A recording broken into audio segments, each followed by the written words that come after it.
Leadoff hitter today. Let's go to the Farm Bureau phone line, check out favorites.com, and go with the home team, Mississippi Farm Bureau. I say leadoff hitter. Maybe it's a pitcher, I should say. Former pitcher, anyway. Kyle Peterson, college baseball analyst at ESPN and the SEC Network, kind enough to join us. What's up, my friend? Hi, buddy. How are you? Yeah, I was never much of a hitter, so leadoff hitter wouldn't work out very well for any of us. Yeah, so you're all for the universal DH then? Yeah, I just wish they would have done it in high school. It would have made it a lot better. What do you make? We're 5 weeks into the season, 1 week of conference play in the SEC that is now in the books. Give me a kind of an overview. First time that we've talked on the air this year of what you've seen so far, maybe what stands out to you about the early part of this college baseball season.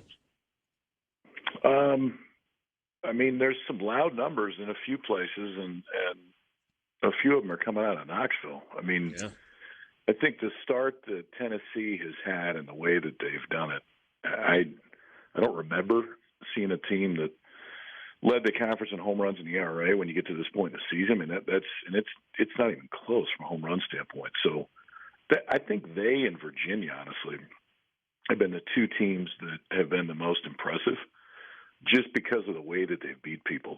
There have been a ton of home runs. I think there was some questions with Tennessee, namely from an arm standpoint. Those questions are gone. I mean, their weekend arms maybe as good as anybody's at this point. And obviously offensively, they're putting a massive number. So within the league, I think that has been the loudest statement for me is not, I mean, 21, whatever they are, is an unbelievable start, but the way that they've done it, I mean, aside from the weekend that they went to Minute Maid, where, they're going to play more of those types of teams over the next 9 weeks. Aside from that, they have just bludgeoned people. KP, should we have seen this coming? Did you see this coming? Tony Vitello, first couple of years, they were competitive, and it felt like maybe it was trending in the right direction. A little bit of an explosion last year. And then, to your point a second ago, there were a lot of people that looked at Tennessee and said, well, they lost some pieces from that squad last year. But was this inevitable with Tony Vitello? Because he's doing something at a place where they've not had consistent success really ever. Mm-hmm. I mean, you can go back to Rod Delmonico and find trips to the College World Series, but it wasn't just year after year after year. Listen, I think that Tony's reputation as a recruiter has been stellar everywhere that he's been, but there's still this question of, well, it hadn't happened there before he got on this run.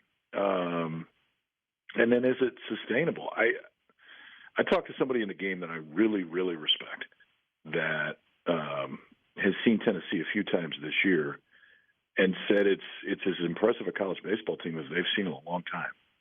And that's loud, man. I mean, I think we need to pump the brakes on anybody at this point until you get 4 or 5 weeks into the conference season, but everything about them says that they're going to be there. Under the lights on Saturday night, you and Tom have got the call. Ole Miss and Tennessee, game 2 of the 3-game series. We've seen a lot of good atmospheres in Oxford at Swayze through the years. I'm not sure that I remember, outside of postseason play, anticipation for a series like there is for this one. I mean, they never stop selling tickets for Ole Miss games. The first 2 games of the series are complete sellouts. Like, they're not selling any more tickets. It's going to be wild this weekend. Yeah, that's a good thing. I mean, I wish we were doing a few more of them. We got Vandy, South Carolina tonight. Obviously, I know there's limitations, but this one should be on. Everybody should get to see all these, just how good they are. It was funny. I don't know if you dove into them yet, but I was looking at the SEC notes, like that 87-page thing that they sent out or whatever. Yeah. So there's, what are there, 5 college baseball polls, I think? There's 4 different SEC teams that are ranked number 1 in a poll this week. Yeah. Which is crazy to think about. I mean, I know that we're not that far into the season, but still, in virtually every poll, there's, 4 of the top 6 or 4 of the top 7 are SEC teams. So, I mean, that being said, you've got 2 of them meeting this weekend. I love that environment there all the time, especially this early. But I think there's an appeal factor, maybe an interest component to Tennessee right now, just because of what they did last year. and really the environment that they've created at home. It is. I think it's a really good story for people to come watch. What's your thought on this Ole Miss team? They played well, 16-4 through 20 games. Maybe been challenged a little bit. Had a couple of games where they didn't play well. When you look at their numbers, I mean, they're swinging it top third of the league, pitching it kind of middle portion of the league. Defense hasn't been very good. It feels like there's another level, kind of from my perspective, that they can get to that they haven't gotten to yet. What do you make of Ole Miss? Yeah, I would totally agree with you. I mean, I think it's, where maybe we had more questions with Tennessee just as far as consistency and to fill a few more gaps. You had a pretty good idea of what you had with Ole Miss, and that's why I don't think I think the offense continues to get better over the course of the year. They need Graham back. I mean, I think he was maybe one of the most underrated guys in the league last year. And when that comes back, then it completes that offense. But my question is just on the mound and how consistent they can be over the course of the season from a weekend rotation and then ultimately all the way through the pitching staff. I think that will determine how far they go because the offense is going to be there. I think they're going to defend fine. But the offense is absolutely going to be there the whole year. The question is, are they going to have to outslug people the whole year? Or do they start to find some pieces in that weekend rotation over the course of the year that are consistent? Because even though I would say starting pitching in the SEC is probably as down as I've seen it since I've been doing this in the last 10 years or so, there's still some dudes that are out there. And it's, you will have a distinct advantage if you know who your three are on the weekend consistently because, I'm looking at this weekend and pitching rotations. LSU is TBA on Saturday and Sunday. You don't see that very much from LSU when they go in and they don't know who's pitching games 2 and 3 of a conference series. It's a little crazy and such a contrast to what we saw a year ago when you looked at pitching across the SEC. Visiting with Kyle Peterson, college baseball analyst at ESPN. Let's go down the road just a bit to Starkville. A lot of expectations, obviously so much success. That first national championship last season. Landon Sims out for the year.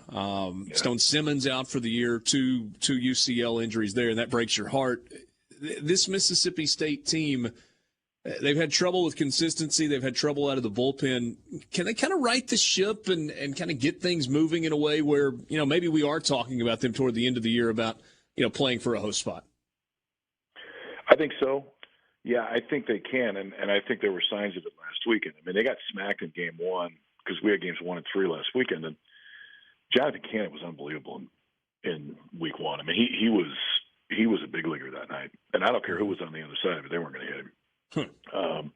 And Preston Johnson actually threw the ball fine. I mean, you look up and they get beat 11-0, but he gave up a 2-run home run, a solo home run, went 7 innings, actually threw it well.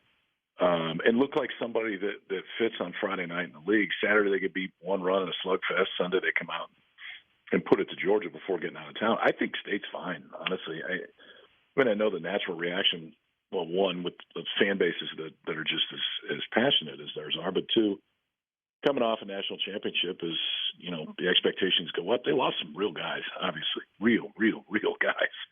I mean, Will Bednar's a first-rounder.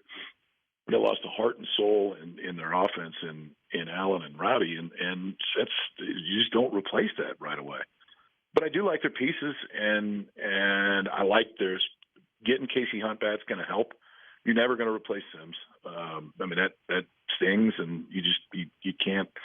Yeah, I got to magically go find somebody that's going to be Landon Sims. But at the same time, I think getting Casey Hunt back is going to be big for him. And I think they get in that hosting discussion when we get to the end of the year.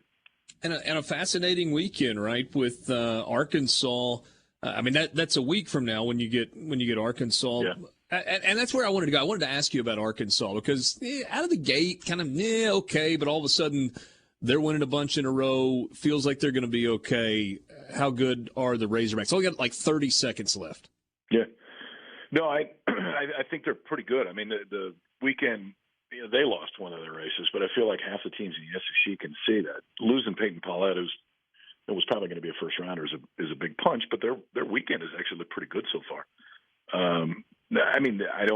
There's nothing about Arkansas that says they won't be there in the end. And whether it's, national seed discussion or hosting discussion, I'd be surprised if we're not having a conversation about both. He retools every year, and first place I go is a rotation, and I think their arms look pretty good so far. Schedule makers friendly to the Razorbacks out of the gate. They get the first 3 last weekend, and they head to Missouri. No disrespect intended, but Arkansas going to be a big favorite this weekend. Hey, look forward to hearing you on Saturday night. Thanks as always.